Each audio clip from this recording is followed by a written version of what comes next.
En esta situación hay que tomar partido. Y lo que yo les propongo es que tomemos partido por Perú, por lo que nosotros creamos que representa de la mejor manera lo que significa ser peruano y la posibilidad de construir un país distinto a este, vergonzoso al que nos están llevando estos políticos ineptos, incapaces y corruptos. La pelota, como se dice en términos futbolísticos tan de moda últimamente, está en nuestra cancha. No hay a quién echar. Y luego de todos los días, porque siempre lleva al límite, ¿no?, la señora Dina Boluarte, pero en realidad me refiero a esto de estar sin ministro del Interior todos los días que hemos estado sin ministro del Interior. De repente hubiera sido mejor que sigamos sin ministro del Interior.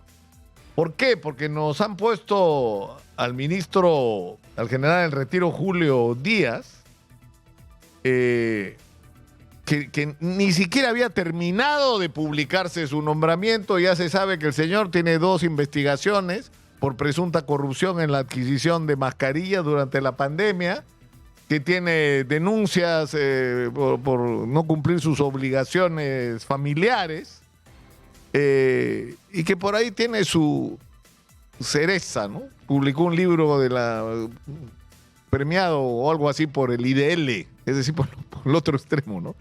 En fin, que ha pasado además por varios partidos, el Morado, y que al final es de APP o asociado a César Acuña, ¿no? Exitosa. Y eso es lo que explica todo, explica por qué está ahí. Y explica por qué estamos tan mal.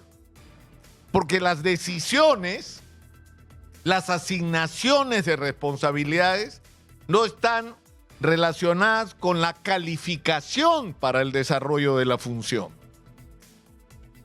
El general Díaz ha sido viceministro y está directamente asociado al fracaso de la gestión de Santibáñez que hemos vivido. Porque no es la persona de Juan José Santibáñez lo que ha fallado. Ha sido el gobierno y quienes han sido parte de la política de seguridad hasta ahora, que ha sido una cadena de improvisaciones, una tras otra, de respuestas desordenadas, de acciones efectistas, de patinadas escandalosas, convirtiendo en criminales a gente que no lo era, en terroristas a gente que ya no tenía nada que ver con Sendero, forzando a la policía a dar información sobre sus investigaciones, que en algunos casos la información resultaba falsa porque era prematura. La investigación estaba en la fase preliminar, recién se estaba viendo quién era quién, y ya querían que presenten gente, y en otros casos, que es un error muy grave para la investigación criminal, el proporcionar información de una investigación que no ha terminado. Y cuando lo que estamos buscando no son a quienes ejecutan los balazos, sino a quienes son los jefes de esos ejecutores. Como se hizo con Sendero Luminoso. ¿Por qué creen que tuvo éxito la lucha contra Sendero Luminoso? Porque el objetivo todo el tiempo era llegar a la cabeza. Y porque no se perdía el tiempo haciendo shows, presentando los éxitos parciales, sobre todo cuando ni siquiera lo eran. Exitosa. Entonces nos están poniendo de ministro a un señor que ha sido parte y corresponsable del fracaso de la gestión del Ministerio del Interior, y que está ahí porque está con Acuña, pues, porque se siguen repartiendo los puestos y porque de eso no se trata. Es decir, no damos más con la crisis de inseguridad y siguen con lo mismo. Ahora, alguna gente dice: no, pero nadie calificado, capaz, quiere hacerse cargo porque no da confianza el gobierno de la señora. Entonces que se vaya la señora y que abra la oportunidad de hacer un gobierno que corresponda a las circunstancias, que se haga en el Perú un gobierno de transición dirigido por alguien que nos dé, es decir, la tranquilidad de que no va a haber manipulación para las elecciones, de que se va a tomar en serio el tema de la seguridad poniendo a alguien capaz de comprarse un pleito que va a ser duro, porque esto es una guerra y hay que tener la mano muy fuerte y muy firme para enfrentar lo que hay que hacer. Hay que librar a la policía de manipulación política, hay que reformar prácticamente todas las instituciones, la policía, el Ministerio Público, el Poder Judicial, el sistema penitenciario. Es decir, y miren cómo estamos, miren cómo estamos.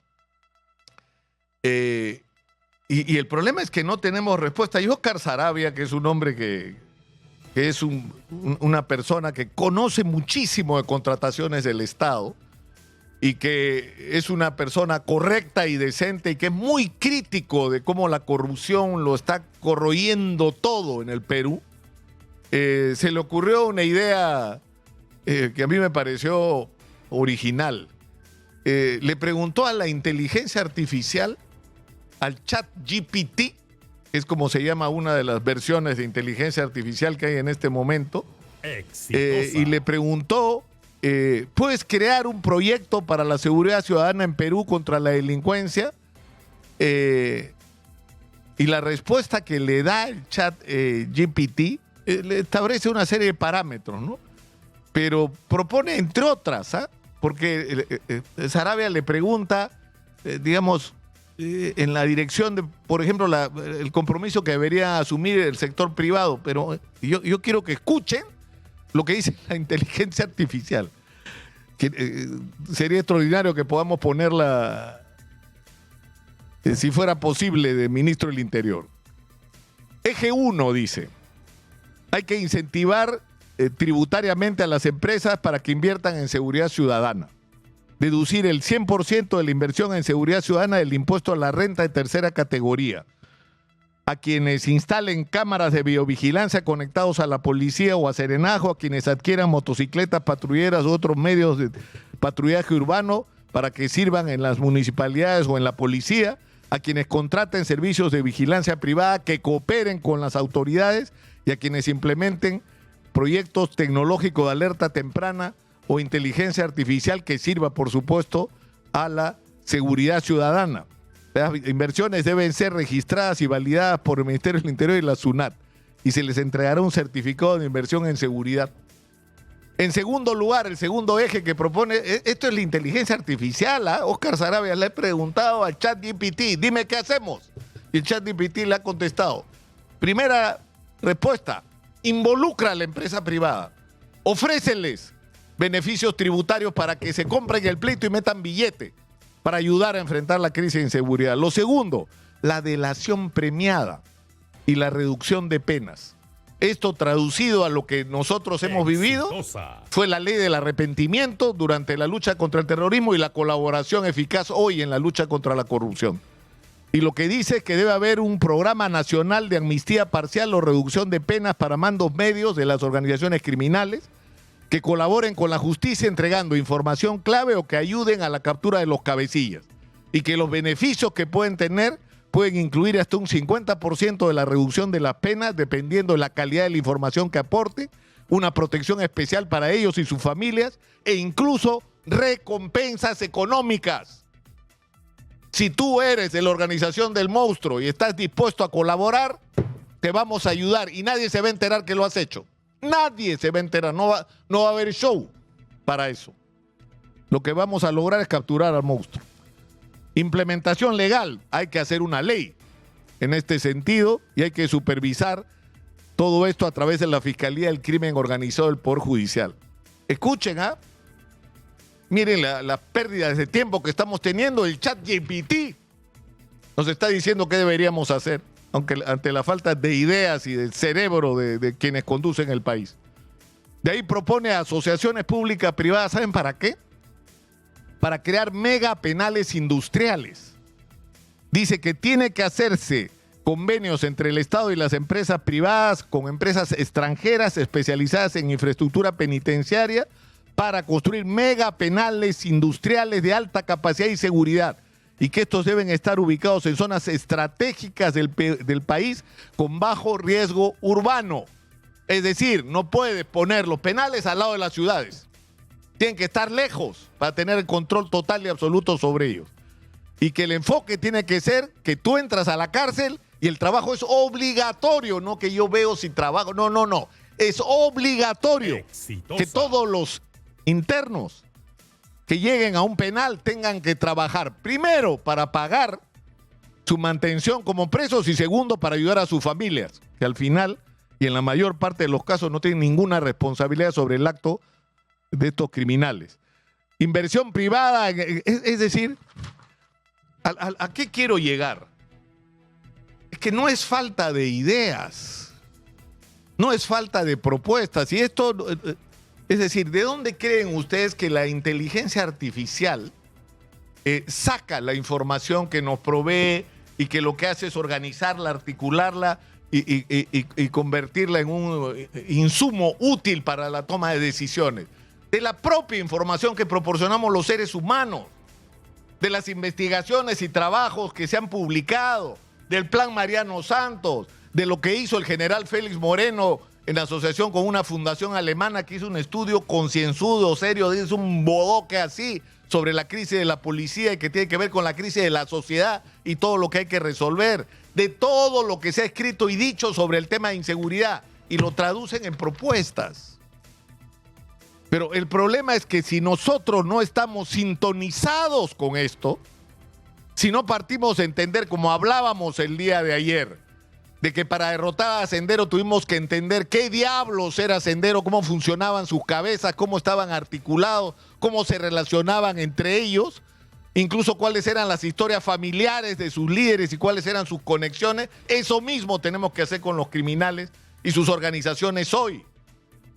Y estamos en un punto en, a ver, de Tim Marín, ¿a quién le toca? ¿A Fuerza Popular? No, Keiko no quiere tomar distancia. Y ya pues, Acuña, juégate con un ministro. O sea, así estamos. Así estamos. Lamentablemente. Y la verdad es que esto tiene que cambiar y yo voy a insistir en esto todos los días. Ya se acabó el tiempo del lloriqueo. Lo que estamos viviendo es culpa nuestra. Es culpa de que nosotros permitamos que los ineptos, los corruptos, los incapaces, los oportunistas tengan el control de las decisiones en el Perú. Y eso se tiene que acabar. Y eso no se va a acabar si la gente decente como usted, señora y señor, no se compra el pleito. No se compra el pleito.